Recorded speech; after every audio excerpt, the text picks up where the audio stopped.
बीरबल बहुत चतुर, बुद्धिमान और हाजिर जवाब था। उसकी कीर्ति दूर देशों तक फैली हुई थी।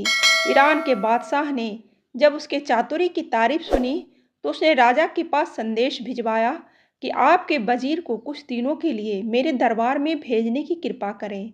राजा ने बहुत कीमती वस्त्र आभूषणों की भेंट के साथ बीरबल को ईरान के लिए रवाना किया। ईरान की सीमा पर बीरबल का भव्य स्वागत किया गया।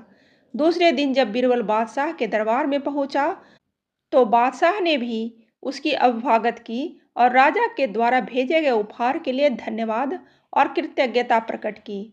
बीरबल ने ईरान के बादशाह को राजनीति के कई रहस्य समझाए। बादशाह उसकी हर राय से सहमत हुए। विदाई के बेला में बादशाह ने अपनी सभी दरबारियों के बीच हिंदुस्तानी वजीर से एक सवाल किया कि आपके राजा और मेरे बीच आप कैसे तुलना करते हैं। बीरबल ने कहा, हमारा राजा दूज के चांद की तरह है और आप पूनम के पूर्ण चंद्रमा से सुंदर सुशील हैं। बीरबल के साथ आए राजा के दरबारियों को मौका मिल गया। वह आपस में इस बात को लेकर खुसर फुसर करने लगे कि बीरबल ने ईरान के बादशाह के स्वागत सत्कार के आगे अपने राजा को नीचा दिखाया है। ईरान के बादशाह को तो पूनम का चांद बताया और अपने राजा को दूज का चांद। दूसरे दरबारी ने हाँ में हाँ मिलाते हुए कहा, हाँ तुम ठीक कहते हो, पूनम का चांद बहुत बड़ा और चमकीला होता है, जबकि दूज का चांद एक पतली सी रेखा की तरह है। वजीर ने अपने राजा को छोटा बताया, इसकी हमें शिकायत करनी चाहिए। तीसरे दरबारी ने कहा। जब बीरबल वापस अपने राजा के दरबार में लौटा, तो राजा ने सारा हालचाल पूछा।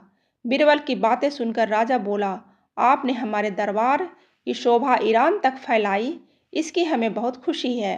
साथ गए दरबारियों ने पूनम के चांद और दूज के चांद वाली बात राजा को बताई। राजा इस पर बहुत नाराज हुआ। दूसरे दिन बीरबल से उसने पूछा, आपने मेरी तुलना पूनम के चांद से क्यों नहीं की। बीरबल को सारा माजरा समझ में आ गया। वह बोला, हुजूर, आप दूज के चांद की तरह हमेशा अपने पराक्रम, कीर्ति और साम्राज्य दिन दूना रात चौगुना बढ़ा रहे हैं। इसलिए मैंने आपकी प्रशंसा में दूज के चांद की उपाधि दी। ईरान के बादशाह को पूनम का चांद इसलिए कहा क्योंकि पूनम का चांद हर रोज घटता जाता है, सिमटता जाता है।